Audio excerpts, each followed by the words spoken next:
Travis Wayne Goodsell. So the third video I've got for you today, I was holding to last because I wasn't sure how to present it. And under the conditions that I'm in, I'm just going to speak to you about it rather than do a whole elaborate pictures, words, and take too long and be a big project. And I'm already behind as it is. You guys don't know me, and I still, to this day, do not have a Wikipedia page.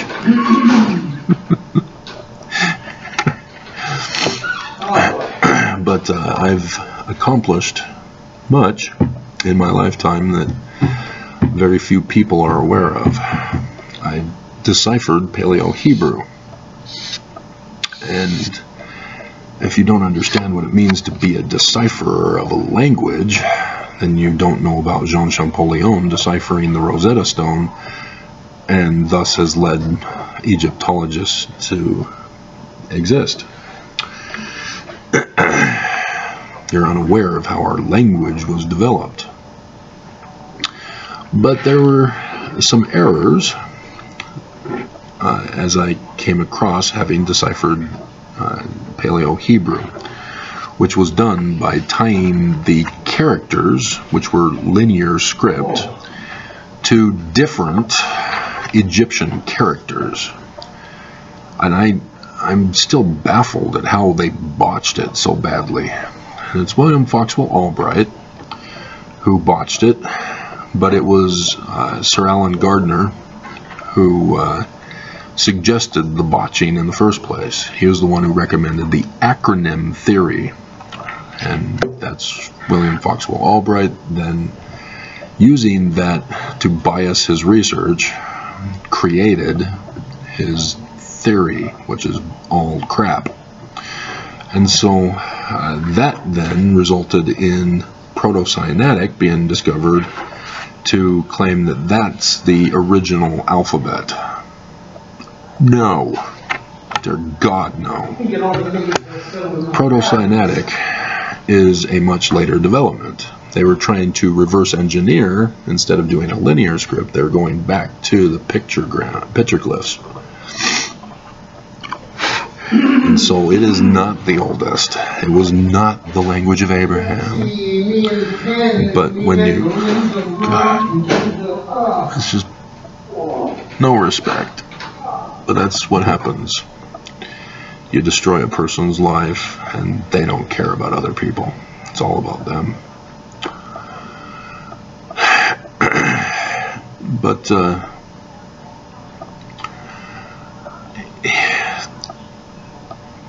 and so, yeah, the different identification for the Egyptian characters changed the ballpark. It's a completely different paradigm. And as a result, yeah, Paleo-Greek, Greek, Aramaic, I've deciphered them all because I deciphered Paleo-Hebrew. And that's my #1 seller on Amazon, are my books on that. And I'm in the top 2% for my academia book on it. But that also led to my discovery that the larger picture scenes in Egyptian writing, seems weird to call it writing because there's carving as well, but have not been translated by Egyptologists because the Rosetta Stone did not have picture scenes on it. It had hieroglyphic and demonic. It was hieratic and demonic script. Actually, they had hieroglyph, didn't they? So it was hieroglyph. I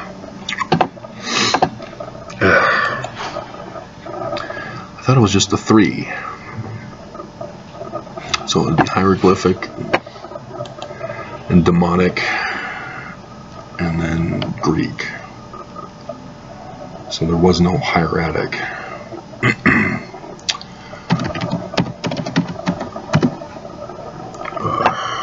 No, not the language thing.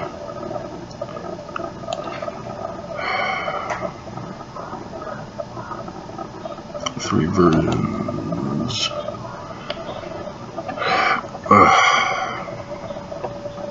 Get out of my way! Hieroglyphic, Demotic, yeah, and Greek. And you know the difference between Paleo-Greek and Greek by the omega symbol. If you've got the circle with the dot in the middle, it's Paleo-Greek. If you have the omega symbol that you know it as, the horizon sun rising, that's Greek. And yes, I'm the one who deciphered that for you.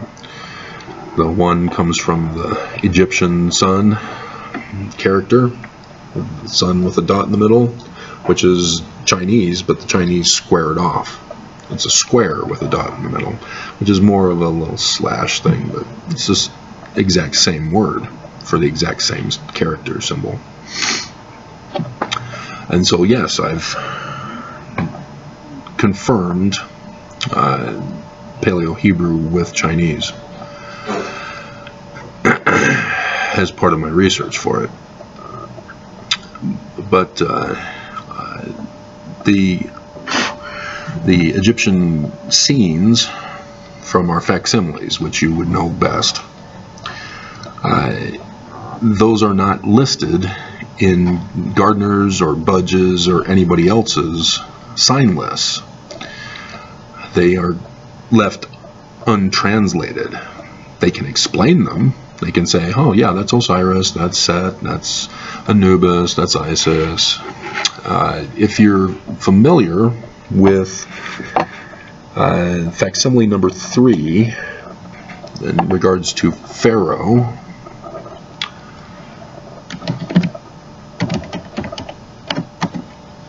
number 3, they have the Wikipedia page going over the translations.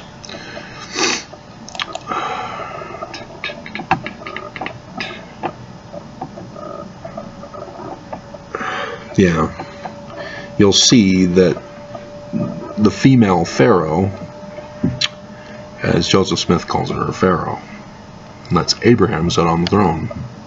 But the explanation that Egyptologists give is they translate the text, which says the great Isis, mother of the god. And so they therefore explain that the figure is Isis. She's in the form of Hathor. How do we know this? Well, she's got the horns with the sun disk on her head. She does not have the throne on her head. Isis is the throne. Hathor is the horns with the sun disk. And so yes, they translated the text correctly, but they didn't understand that Hathor is the mother figure. Isis is the wife figure. And so you don't name her Isis just because the text does. You actually name her Hathor, which is the house of Horus, the queen who gave birth to Horus. And so Egyptologists aren't as smart as they want you to think they are. They make errors too, because they don't know how to translate the pictures. They only translate the text. And so this is an actual wedding that's being portrayed here, because Ma'at, who is personified as a human form, is holding the hand of the prince. And yes, that's an error in the explanation in Abraham. The prince is not the servant helping him through the temple ceremony, which is Anubis. That would be the case. And so the prince is getting married. Why would a prince get married? Because he's about to take over the throne. And there are co-regencies that occurred, depending. But again, if Joseph is referring to the female as Pharaoh, That would be Hatshepsut during the 18th dynasty, whose son was too young to take the throne when the father died. And so they put a male pharaoh representative on the throne to portray the wedding feast with the hand holding, which is their big clue there. And thus he's going to be coronated, because you have to be married in order to take the throne, and it would be to his sister. Or in Hatshepsut's case, Hatshepsut is actually Ma'at as well. So she's Pharaoh sitting on the throne, she's Hathor behind the throne, and she's also Ma'at marrying her son in order to solidify the throne, the bloodline. So get an Egyptologist to explain this to you. They won't. An apologist, oh dear God, they take a couple years of Egyptology and they think they're experts to defend the church. Yeah, they cave to Egyptologists and then claim, well, Joseph never said he was a translator. No, he's a translator. He got this right. But he's not translating the text. He's translating the pictures, the bigger pictures that are not listed in sign lists. That's what you guys don't understand. And so, yes, what I just told you, I'm the decipherer of. I made that discovery, and I'm the decipherer. So again, you guys don't know me. You do not understand that when I give you videos explaining scripture to you, that you are not in any position to claim you know better than me. You do not put in the research. You do not study. All you do is sit in class and learn from others as to what you're supposed to believe. And yet you think you have the audacity to come to me and tell me I'm wrong? That I'm... Yeah. And so we're not done yet. Like I said, you don't know me. So there's the story of Abraham sacrificing Isaac. They go up to Utah, to the top of the mountain, to do the sacrifice. Judah and Utah is the exact same thing. But there was no Judah in that story, other than that was one of his Jacob's sons, which I've gone over with you in the Sunday school lessons at the beginning of the year, until my internet got taken away and replaced with Wi-Fi, as I have here at the resource center, which is not a resource to just give me Wi-Fi. I need the internet. I'm not able to do my business as I need to, and the church knew this, and thus other conflicts involved. But so he's about to stab him. An angel appears and says, "Well done, my good and faithful servant. Here's a ram."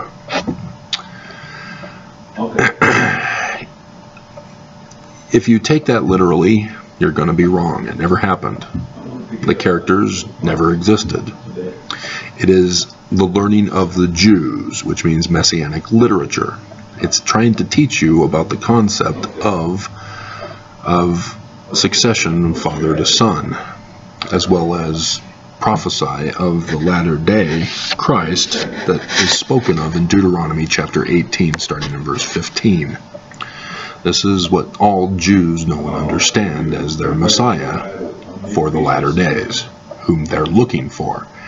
And according to what I've heard from the Rambam, they don't know as much as I do on who he's supposed to be. It's weird. But the Jews would never acknowledge me as knowing more than their rabbis, and especially the Rambam.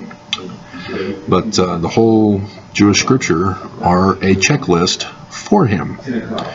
And the Rambam should have known that, but Apparently all he knew was that Moses was a type and shadow of who he was, other than that was given to us in Deuteronomy 18:15. But with the Book of Mormon, Lehi left Jerusalem 600 years from the time Zedekiah took the throne. The first year is 597 BCE. Thus, 600 years from the time Lehi left Jerusalem is 4 AD. There's no 0 year.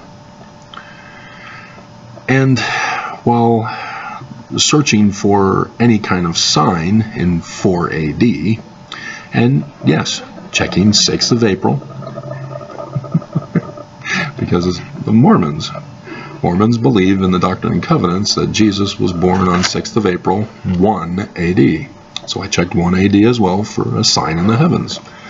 And nothing, except for 8 April, 4 AD. And it was an annular eclipse over Russia. It started over in the what is next to it?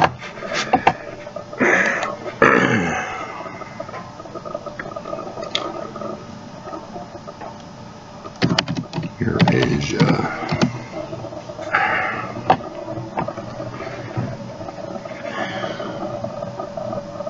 Is that gonna? I need images. I need designations here. Seriously?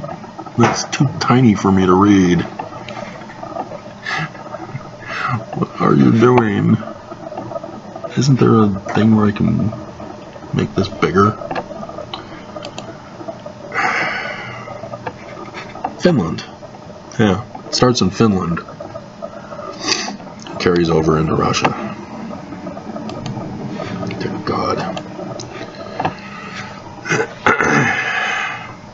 And so trying to find the right city that would show it is a little difficult, but I had it saved in a file somewhere of which city is the best for it. Yeah, an annular eclipse, 8 April, 4 CE. And if you're curious, or if you understand that solar eclipses are for deaths. Even lunar eclipses are for deaths. Eclipses are deaths. That's the symbol of death. And a transition of authority from the old to the new. That's why it's called a new moon, when the moon is eclipsed on a monthly basis. And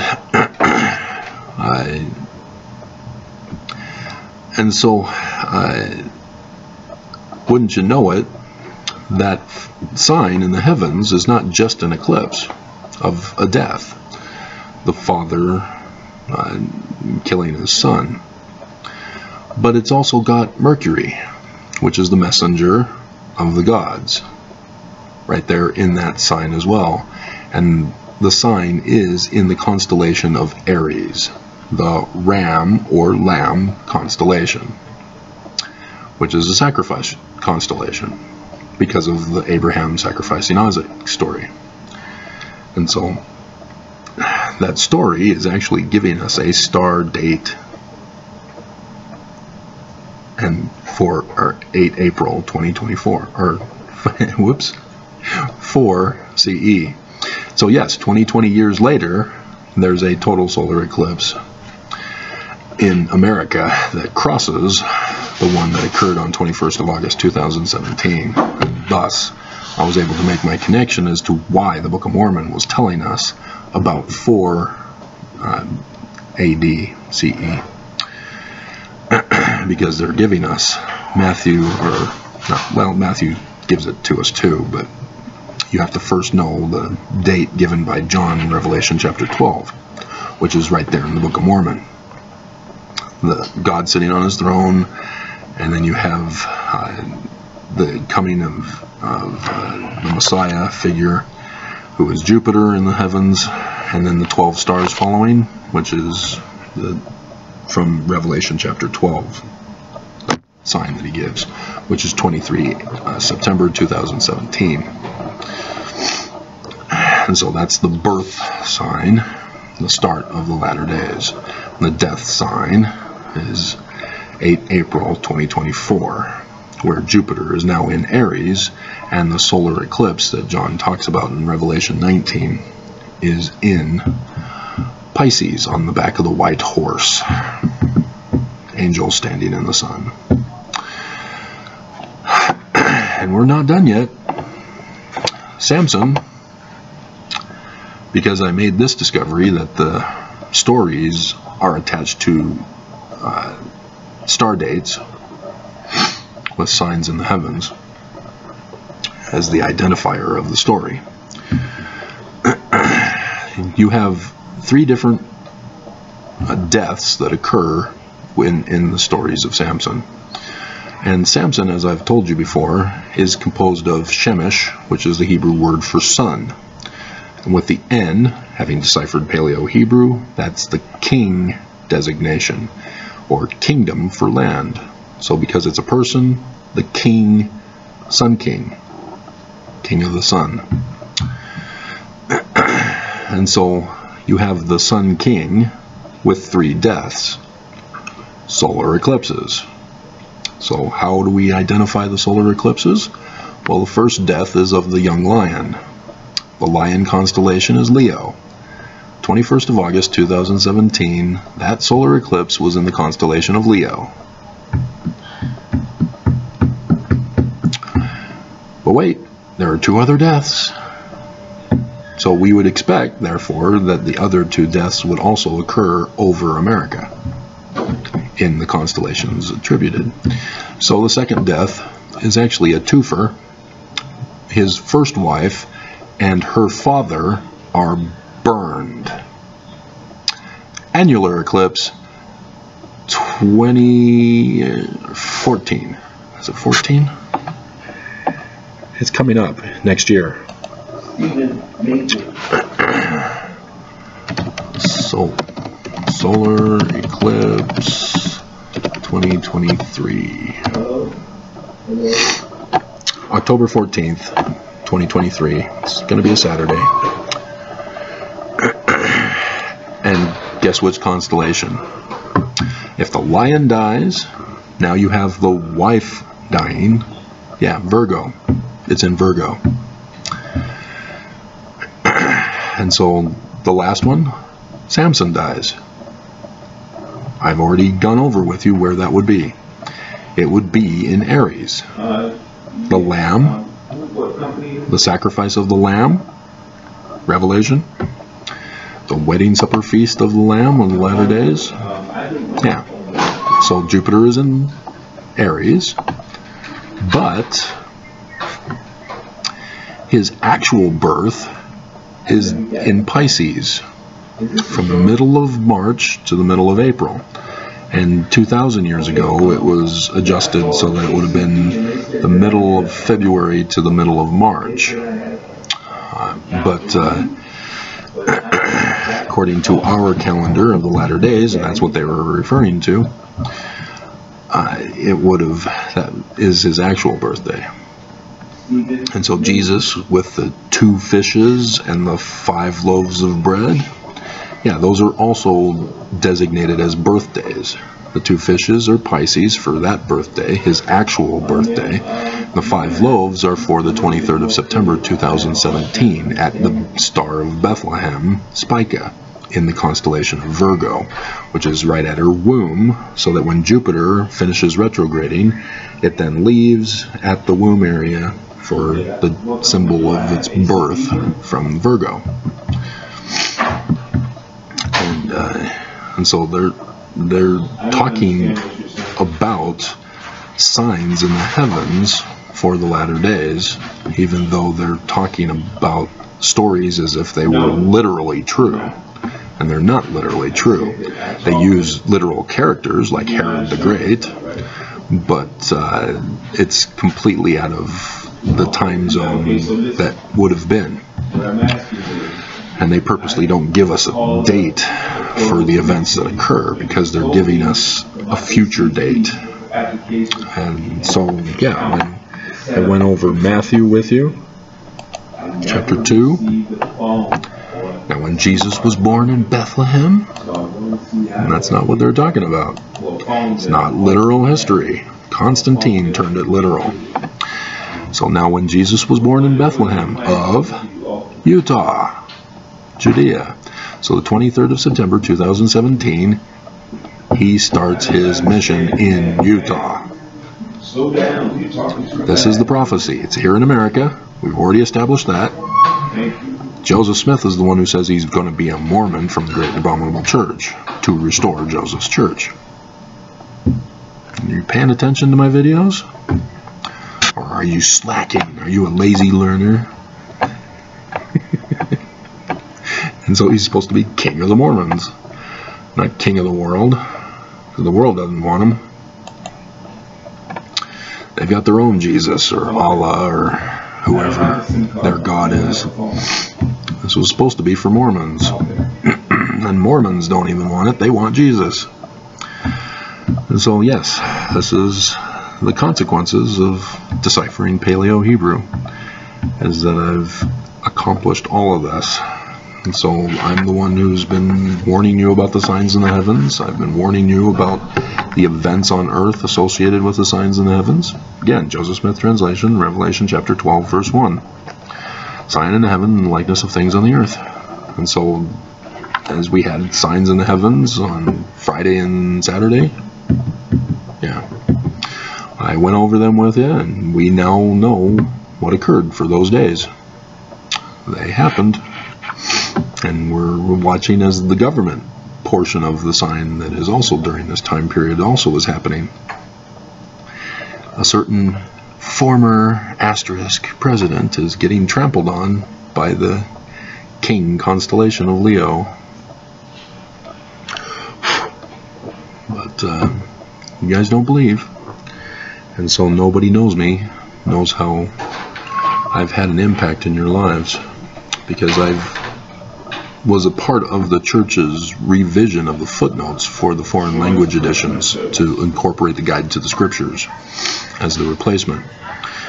And when I mock Nelson for not being a translator, now you understand why.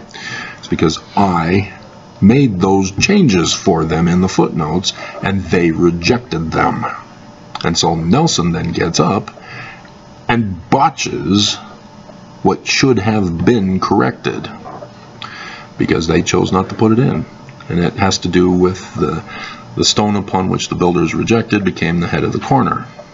Nelson botched it with the chief cornerstone of the cornerstone. When it's supposed to be the cornerstone is rejected, becomes the capstone, the first and the last, author and finisher, alpha and omega, etc. And so it's Joseph Smith who gets rejected by the Mormons as they turn him into a Christian, becomes the capstone of the latter-day Messiah who restores Joseph Smith's church. Not complicated. And then the other one was Israel. Dear God, he botched that one. They even give you the definition in the English translation, and he still refused to accept it.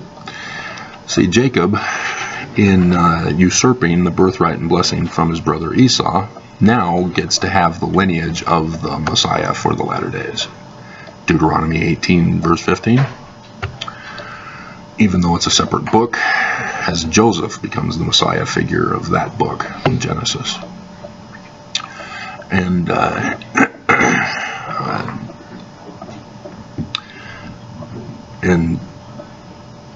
yeah, let God prevail.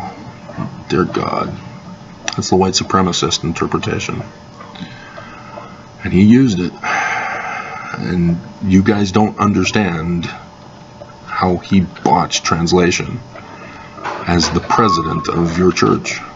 I don't claim this great and abominable church no more.